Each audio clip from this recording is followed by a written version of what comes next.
because of the late discovery. Oh fuck! I already read that. Welcome to episode 2. We had to cut it off short because my internet crapped out. But here we go. I realised that the only reason I had gotten so many cards and flowers was because they're sending me their sympathy has been turned into a class project. Maybe some people were generally concerned, but I doubt it. Even in the beginning, I barely had visitors. By the end of the first month, only my parents came by on a regular basis. Iwanaka was the last to stop visiting. After 6 weeks, I never saw her again. We never had that much to talk about when she visited anyways. We didn't touch the subject that was between us on that snowy day ever again. Oh, really? That's awful. The hospital? It's not really a place I'd like to live in. The doctors and nurses feel so impersonal and faceless. I guess it's because they're in a hurry and they have a million other patients waiting for them, but it makes me feel uncomfortable. For the first month or so, I asked the head cardiologist every time I saw him for a rough estimate of when I'd be able to leave. He never answered anything with a straightforward way, but told me to wait and see if the treatment and surgeries worked. So I utterly observed the scar that those surgeries had left on my chest slowly change its appearance over time, thinking of it as some kind of omen. I still ask the head cardiologist about leaving, but my expectations are low enough now that I'm not disappointed anymore when I don't get a reply. The way he shuffles around the answer that shows there at least some hope. At some point, I stopped watching TV. I don't know why, I just did. Maybe I was the wrong kind of escapism from my situation. I started reading instead. There was a small library at the hospital, although it was more like a storeroom for books. I began working my way through it, one small stack at a time. After consuming them, I would go back for more. I found that I liked reading. I even think I became addicted. I started feeling naked without a book in my hands. But I loved the stories. That was what my life was like. The days became increasingly harder to distinguish from another, differing only by the book I was reading and the weather outside. It felt like time blurred into some kind of gooey mass I was trapped inside, instead of moving within. A week could go by without me really noticing it. Sometimes I'd pause in realization that I didn't know what day of the week it was.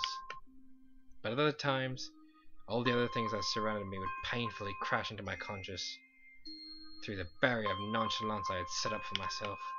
The pages of my book would start to feel sharp, burning hot, and the heaviness in my chest would become so hard to bear that I had to put the book aside, just lay down for a while, and look at the ceiling as if I was going to cry.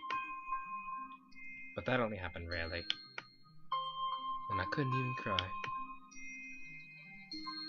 Today the doctor comes in and gives me a smile. He seems excited, but not very. It's like he's trying to make an effort to be happy on my behalf. My parents are here. It's been a few days since I've last seen them. Both of them are sort of dressed up. Is this supposed to be some kind of special occasion? It's not a party. There is a ritual that the head cardiologist has. He takes his time sorting his papers and setting them aside, as if to make a point of the pointlessness of what he just did. Then he casually sits down on the edge of the bed next to me. He looks me in the eye for a moment. Hello, Hisao. How are you today? I don't answer him, but I smile a little back at him. I believe that you can go home. Your heart is stronger now, and with some precautions, you should be fine. We have all your medication sorted out. Give your father the prescription. The doctor hands a sheet of paper to my dad, whose expression turns wooden as he reads it quickly. So many. I take it from his hand and look at myself, feeling numb. How am I supposed to react to this? The absurdly long list of medications staring back at me from the paper seems unmanageable. They all blend together in a sea of level. Erectile dysfunction.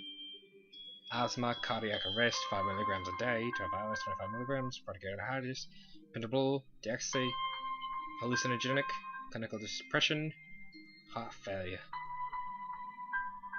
This is insane. Side effects, adverse effects, contradictions, and dosages are all listed line after line with cold precision. I try to read them, but it's so futile. Can't understand any of it. Attempting to only makes me feel sicker. All this for the rest of my life? Every day? I'm afraid that is the best we can do at this point.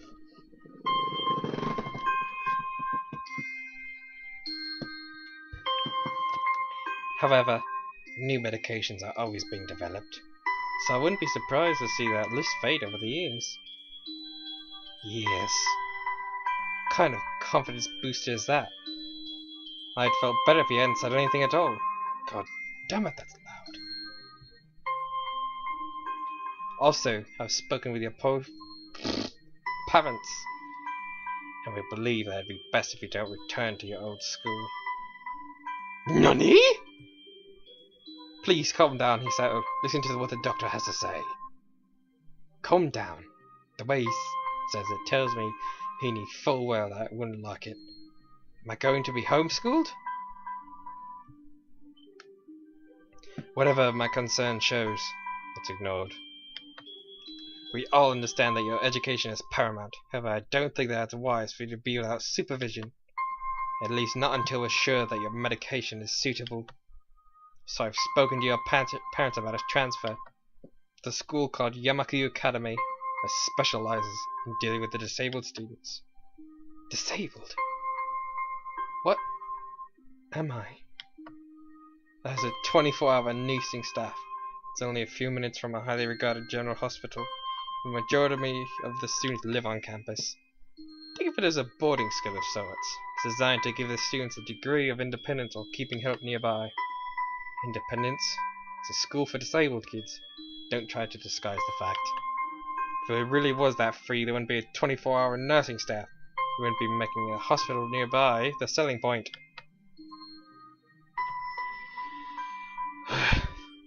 Of course, it's only if you want to go, but your mother and I aren't really able to homeschool you. We went out there and we had a look a couple of weeks back. I think you'll like it. It looks like I really don't have a choice.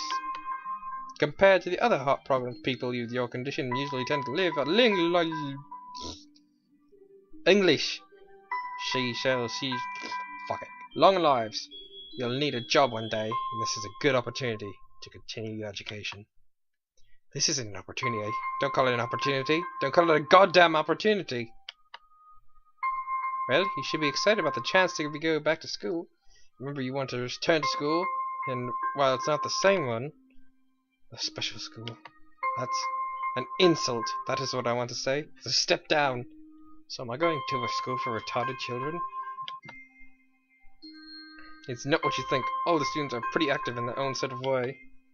It's geared to students that can still get around and learn, but just need a little help in one way or another. I'm going to a mentally handicapped school. Great. Your father's right. And many of the graduates of the school have gone on to do amazing things.